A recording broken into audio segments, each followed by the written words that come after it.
Hello, people. Good evening. Hi, people. We miss y'all. Oh, it's been a while. Yeah, you think they missed us? I think so. I think so. I hope so. I hope so. Yeah, man, I had the flu. Well, first off, we had Christmas come, the holidays, and I got the flu. You got the flu on New Year's Day. On New Year's Day. I Yeah. woke up with the flu on New Year's Day. I knew I was sick and went to the doctor, cared now, the next day. Mm-hmm. So, yeah, you got the flu, brother. You got sick a week after? A week after. So, man, we've been down. We all better now. Yaya's not 100%. But I'm getting there. You're getting there. About 80, 85? About 80. Yeah, so she's getting there. But, yeah, man, we back to speak to y'all, speak to the people. So, welcome, people, subscribers, supporters. And, I really miss the people. yeah, I really missed did. that. I missed this. I missed doing this. Yeah. So, yeah, we missed y'all. So, yeah, welcome to the YaYaandStacy channel. Man, interesting topic today. Blended families. How to blend families. That's when the woman, the wife, or it could be a girlfriend, I don't know. Whatever your setup is in your household. Both come into the relationship with kids. Mm-hmm. Man, that could be tricky. We know from firsthand experience. It could be very, very challenging. So That's a nice way to put it. it could be hell. It could be hell. Man. Ooh, with a capital H. Yeah, it could be hell. I wouldn't lie to you. It can work though. I know it can work if a foundation is good. Now the foundation is not gonna be great. I don't think it could be great, but it doesn't have to be great to have success as a blended family. Right. You know it's probably not going to be great because you're not with the person you create these kids with. Mm-hmm. So stuff comes from that in itself.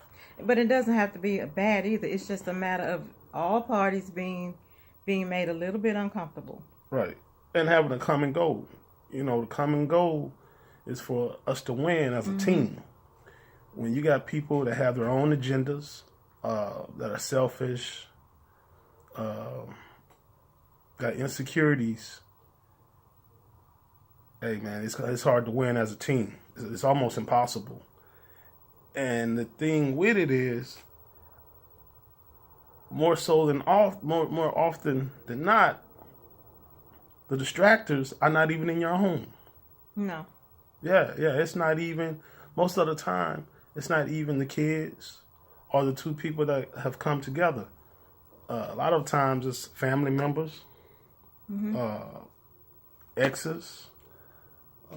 It could be friends. It could be the kids. I mean, It you could have be the kids. you have cases where the kids are smaller.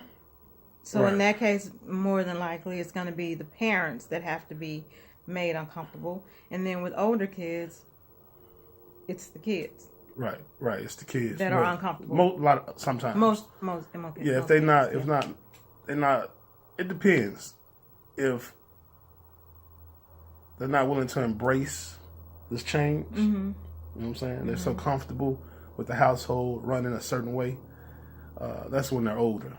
When they're younger, more so the outside people, grandmothers, grandfathers, aunts, the child's biological mother or father. You know, they are distractions. But you know, it can work. But you gotta, the two people coming together, you gotta have a conversation. You know what I'm saying? You gotta have a conversation. How do you define parenting? What are your disciplining measures? Am I able to discipline your kids? Are you able to discipline my kids? And what does that entail? What do you see as good, bad, wrong, ugly, horrible in actions.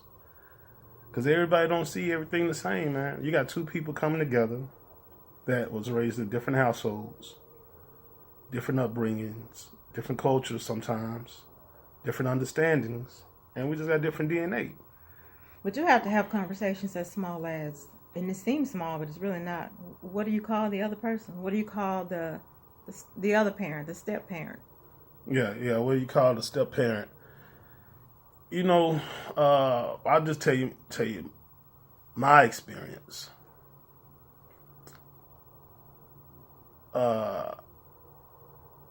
This is me.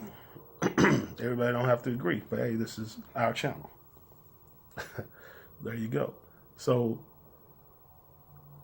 how I am, I'm a protector, a provider, a teacher of the home. I take that serious.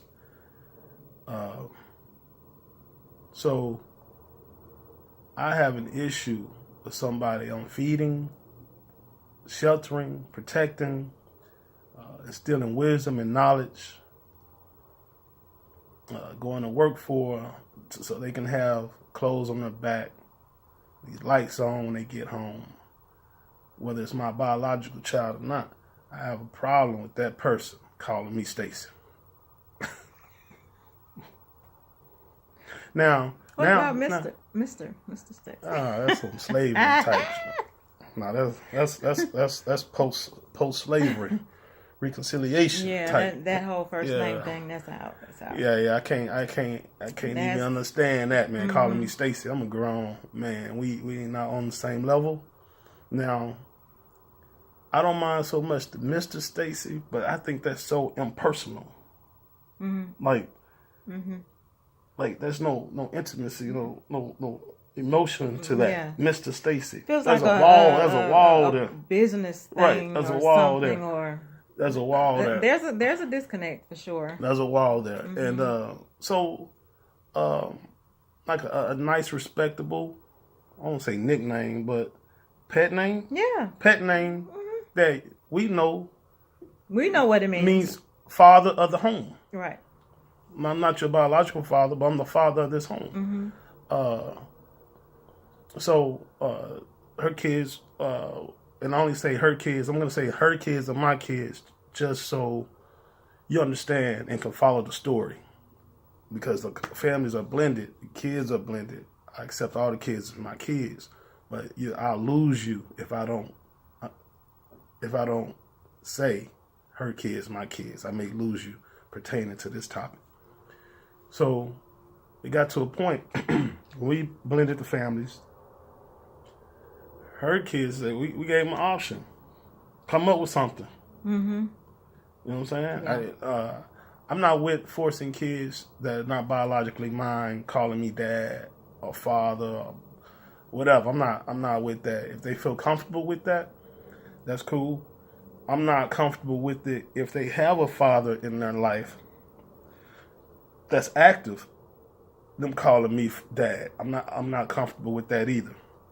It's kind of like undermining him. Right. Even though he's not the father of my home, he is their father. He is active. Yeah, so I'm not with that either. So, but a little pet name that we all know that means the father of this home, my home, definitely.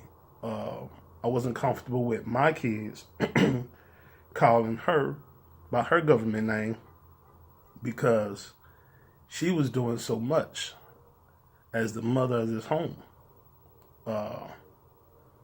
Doing so much. So I was like, nah, you got to come up with something.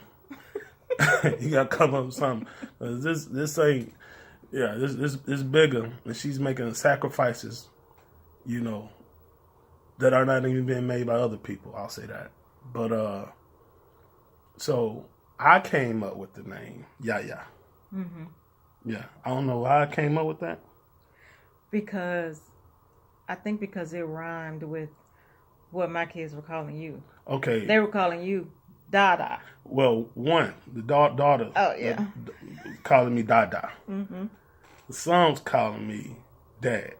Yeah, he sure was. Yeah, calling me dad. He sure was. And wasn't forced upon him. That's what they chose. Their father is not active in their lives, so I was cool with the dad. I was cool with the dada. My daughter wanted to call you mom. Mm-hmm. She wanted to call you mom. And I said no. You know, because her mom is in her life. Her biological mom is in her life. So I'm not, you know, regardless of the contention between us, I'm not going to undermine, you know, her role. That's petty. That's immature. So I said no. I said, you know, you call her Yaya, but you could recognize her as the mother of this home. This is the mother of this home. But yeah, you can't call her mom. Now, when they're grown, they can do what they want. Yeah. You still can't call me Stacy, but you can't call you by your government name. But they choose to call you mom once they're grown. That's their choice. If they choose to call me daddy when they're grown, that's their choice. They're grown. You know what I'm saying? That's a totally different situation. So that's just what that is. I think when blending, do you think we make some mistakes? Yeah. What do you think? I know. Sipping, people. Sipping. What's in that cup? Put some hair on your chest. I don't want none of this, boy. Boy. Want none of that, boy. It is strong, though. But I know one of the mistakes that I made. I think I should have pursued a relationship with their mom earlier on my own. You know, when we were in the process of getting everybody comfortable, I think I was more focused on the kids being comfortable than I was with her being comfortable. But now that we've been in their lives, or I've been in their lives, and I've built relationships with them, it's so important that she and I have some type of bond, because I'm spending so much time with the kids. Right. Like, I'm thinking we got to have a closeness here, because I'm learning a lot. There are some things that we need to talk about that I see, so that you can go back to your home and implement these things, and vice versa. Right. You know, we need to be on the same page. But just in a nutshell, because I was spending so much time and energy with them, that we needed to bond more. Right. So I regret not initiating that in the beginning. And if you did, there's no guarantee. Right. It would have been a success. Right. But at this point, I could say, well, I tried that. Right. You never know unless you try. Yeah, I agree. I always wanted you two to have a relationship and build a rapport outside of me, right? Because the fact of the matter is, I could die tomorrow. Right? So if I die tomorrow, legally, you have no access to the kids.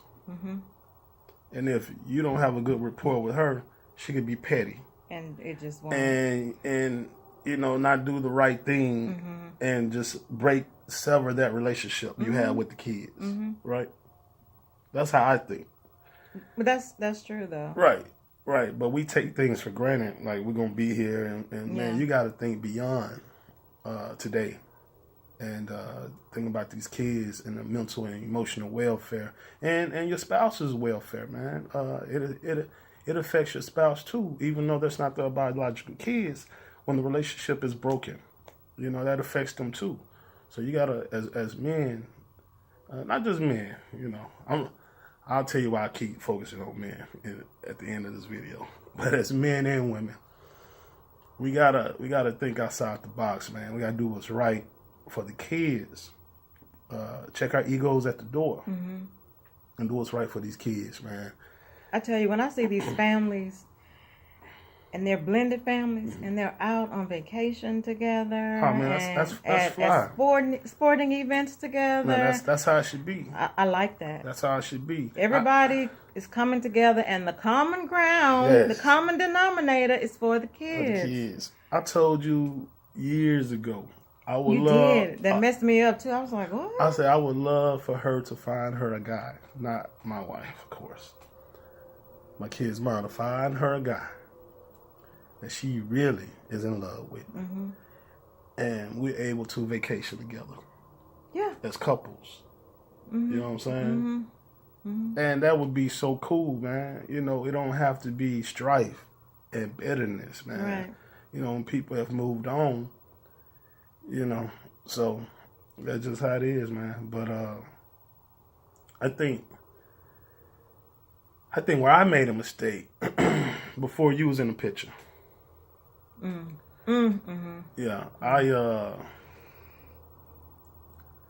they were spoiled. These moms were spoiled, man. I spoiled them, and we wasn't in relation sexually or anything. You know, once I'm done, I'm done. And she couldn't believe it. Like, y'all never mess with her? No. But now you see. I'm like, there is no way a female is going to act like this. Right. And you are not. But what did you discover? Making some late night calls. But you know what? I discovered. Nope.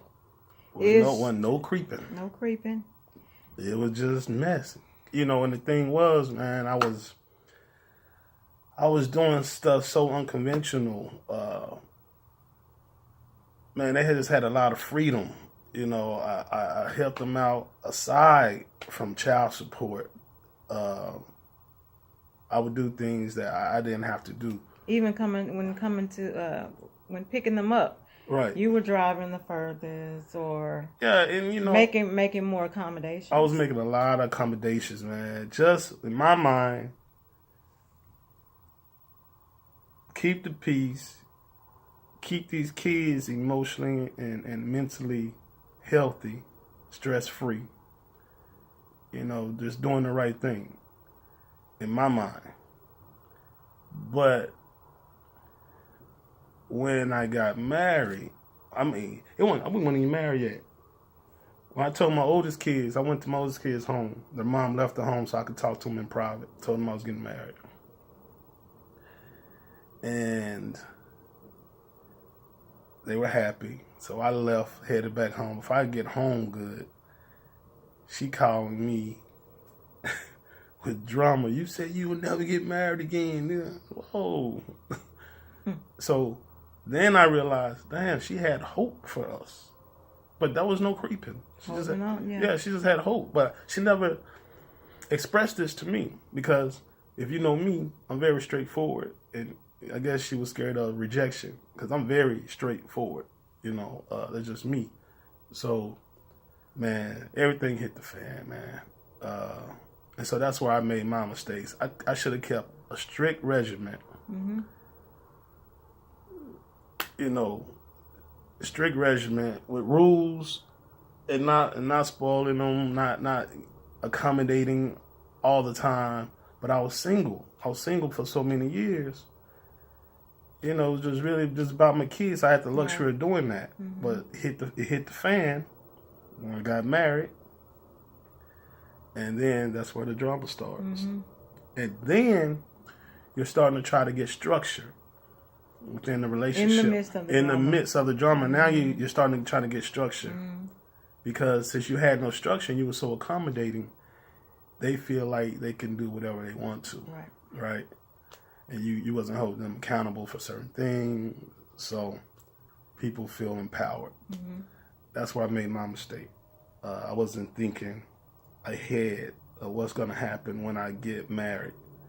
You know what I'm saying? What's going to happen when... Is this sustainable? As soon as my face is shown, because things started changing with one. We went to go pick up the kids, and I was in the car with you. Oh, yeah. At one of the pickup points, and started changing after that a little bit. Oh, yeah. So, man, I guess I was just all that. they couldn't let go of the feeling. Just playing with y'all people. And I'm just gonna smile because. Yeah, but that's where we made our mistakes in blending the families, dealing with outside people. Mm-hmm. Your family got involved because you didn't set boundaries. Mm-hmm. Before it all came into the picture, you didn't set boundaries. Mm-hmm. They felt empowered. Mm-hmm.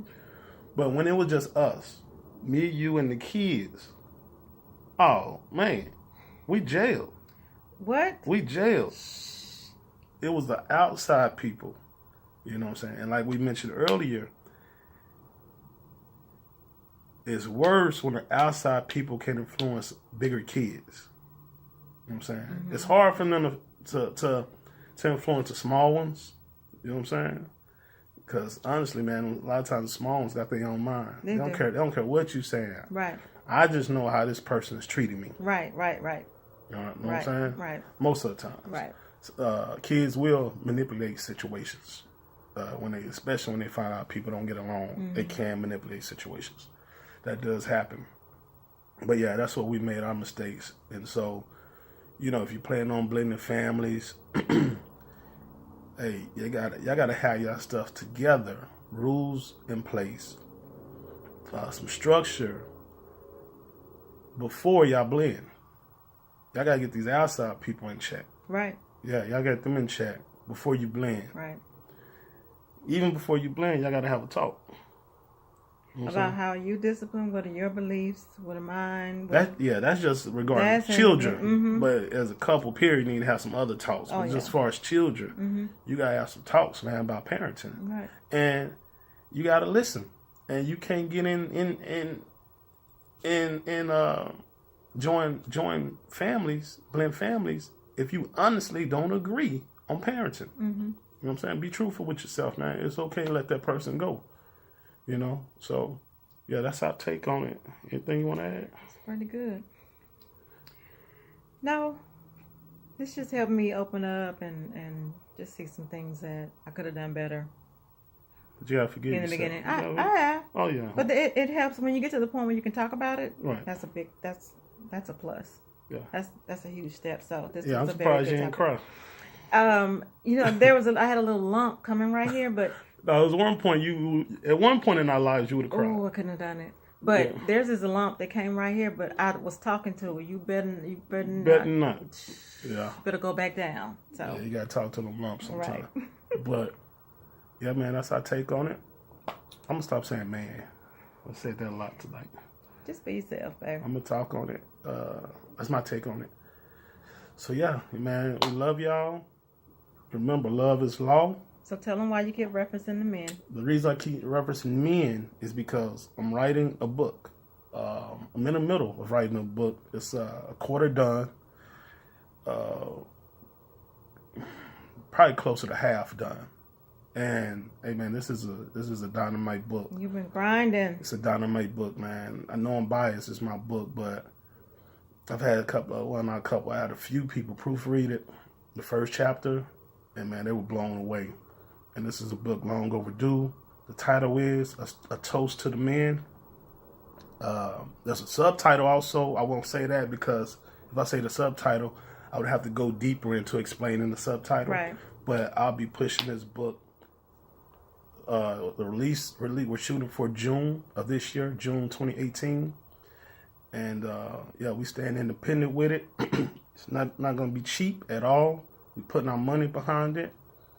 If you know me, man, I love excellence. I love greatness. I love professionalism. And it's going to be a quality book with quality packaging. And we're gonna be selling it. It's my intellectual property. I'm gifting you, so some $1 million gain. You getting it for a hell of a discount. Okay. Right. You better talk. So you getting it for a hell of a discount. Yeah. And so yes. Support us. You know what I'm saying? We'll support y'all. Remember to subscribe, hit the like button, comment. Yes. You can also email us at YaYaandStacy@gmail.com. Amen. We love y'all. Peace. We love you. Peace.